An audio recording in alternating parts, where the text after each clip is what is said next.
seconds.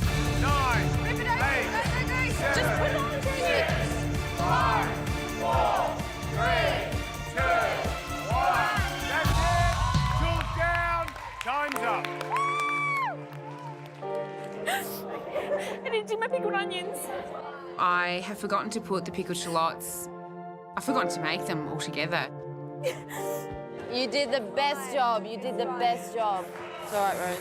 I can't believe that after working my guts out for the last 2.5 hours that I missed that. It's those little mistakes that can send you home, and that's really weighing on my mind. I look at the dish and my biggest disappointment is that the mushroom ketchup isn't on it, but I'm happy with the flavours, so I'm hoping that that might just save me. Look, yeah, I think it's okay. The beef tastes good, the onion oil's good, purees are nice. I think I'm pretty happy. You all right, James? James's dish looks fantastic. It looks really similar to Sat's. The big concern for me is, I didn't see him taste during the cook, so does it taste like Sat's? Even though it was a 2.5-hour challenge, that was hard for them. Really, really hard. Who would have thought beef and mushrooms could test them that much? Well, they did. Shall we get the first dish in? Let's do that. What's going through my mind is pretty much sheer terror. I've made mistakes, yes, but I've cooked my heart out today. I'm pretty happy. Whether it's perfectly balanced or not sure. I hope it's enough. So, Jamie, what do you think to your dish? I'm happy with the dish, I think. I'm proud that I got through it. It was literally one of the toughest things I've ever done. You look like a defeated man. I'm not at all defeated. I've just, it was a lot of pressure. Jamie, time to dress.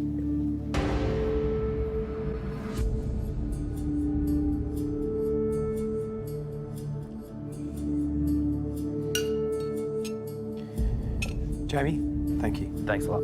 Cheers. Thank you very much. I think everyone at the bench flinched when that sauce went on. It's the glue, that thick, sticky jus is the glue for this dish. I think he knows he's in trouble. All right. Let's taste.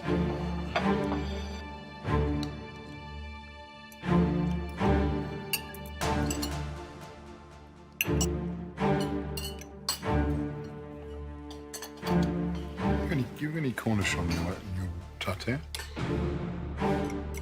Yeah, just capers, Matt. Yeah, just capers. So the beef cheek, it's well cooked. You can push it apart with your fork. And the onion puree, or the shallot puree, it's nice and sweet. It's pale, just like yours. The pickled onions are very good. It's got a great bite to that, and also the juiciness and the acidity's coming out, so that works for me. The problem is the sauce.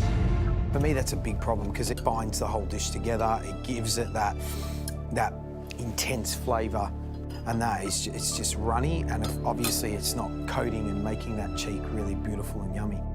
For this dish, you need the gravy to be thick and sticky, and you need the tartare to have lots of that caper, cornichon, briny bitiness to balance that beautifully cooked beef cheek, which is, sticky and all the things you want a beef cheek to be.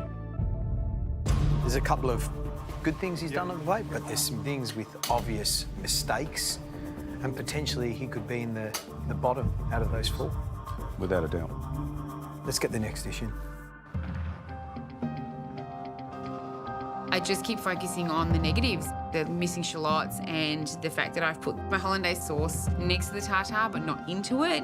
Everything that Sat put on the plate needed to be on there. He made that really clear.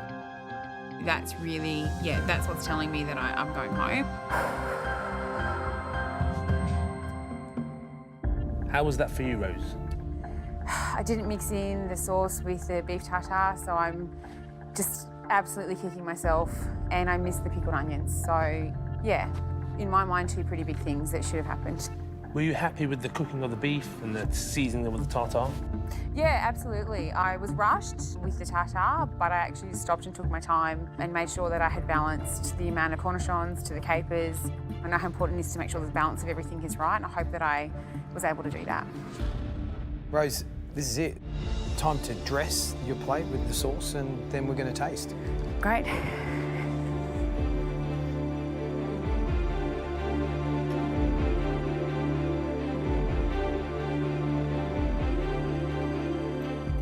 Thanks, Rose. Thank you, thank you.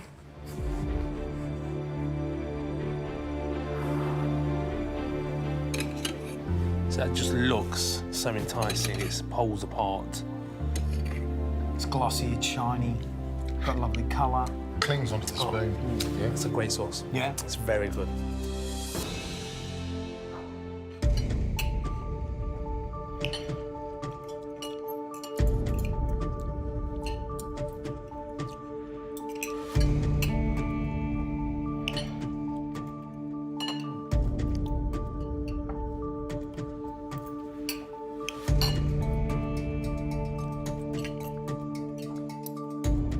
That cheek is beautifully cooked.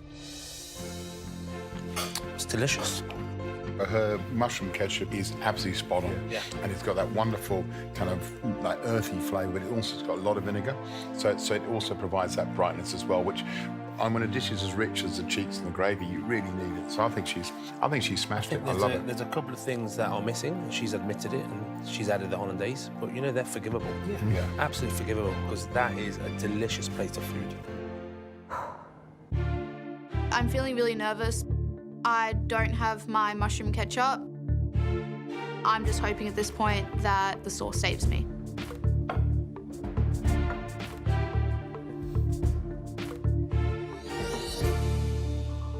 Okay, so how did it go? Yeah, generally all right. Disappointed that I didn't get the mushroom ketchup done. Didn't leave enough time for it, and I didn't want to put something on the plate that I wasn't happy with. How old are you, Andrea? I'm 18. Wow. So I'll be honest with you, I think someone, as an amateur, 18 years old, has been able to do the dish. I think hats off to you, to be honest. When I was 18, I was chopping peeling olives veg. and peeling onions. Yeah, I was in the larder. Right, now you're going to have to sauce it, and we're going to have to taste it.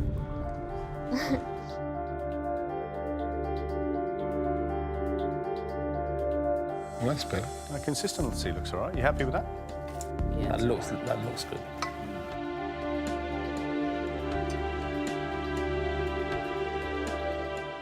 Andrea, thank you. Thank you very much. Enjoy. Thank you. Thank you.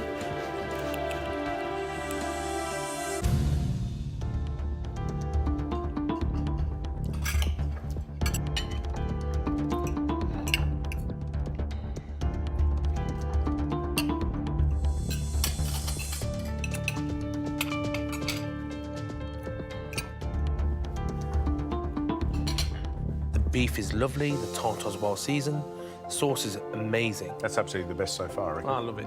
Yes, the ketchup's not there, but I am loving the sauce and loving the beef. You know what I like about it? Is everything I'm dipping my fork into, I'm going, oh, that's nice. Oh, that's nice. Yeah. Yum.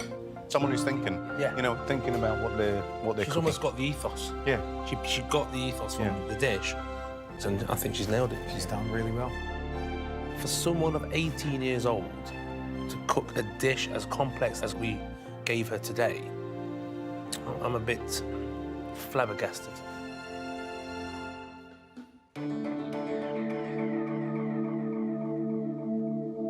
As I'm walking into the judges, I'm proud. I feel really confident.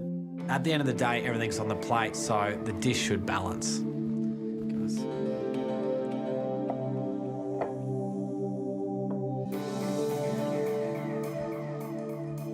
James, how was this cook for you?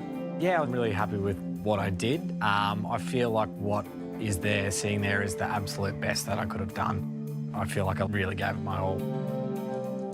James, time to sauce, and then we'll taste.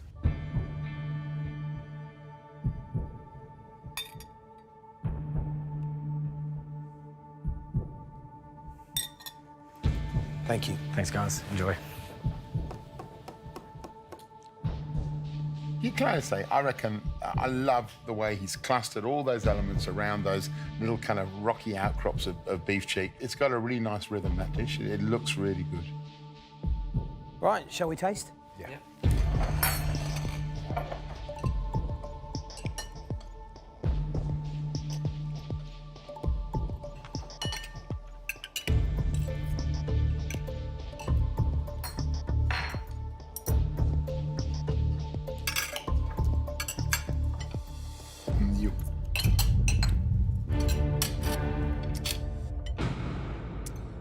This sauce is really weak.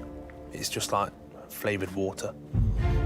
The mushroom ketchup hasn't been blended properly, and the seasoning's a little bit off on the tartare, so I'm frustrated for him. It's interesting, isn't it? You know, it's such a good-looking dish, and it promises so much. Although he's got all the elements on, which is, I mean, to his credit, that's fantastic. But when you eat it, you know, nothing's quite in tune with anything else. Everything's just a little bit out. And the sauce, it just flattens it off, and the tartare, it's just flat. So then you're left going, it's a shame. You're right, it's weak. How do you compare a dish like Jamie's, which had some strong elements but was missing elements, with James's, which has got everything, but nothing's really quite right? I'm kind of looking at the 4 dishes we've tasted. I've got 2 I'd really like to eat again. I've got 2 that I don't. I think we know that it's coming down to the 2 boys, Jamie and James. Yeah. At the end of the day, it's about, well, which one would you eat again? Yep. Sat, you're the creator of the dish. Do you know which one you'd prefer to eat? I do, yes. Yeah. Let's get them in, have a chat, and let them know the result.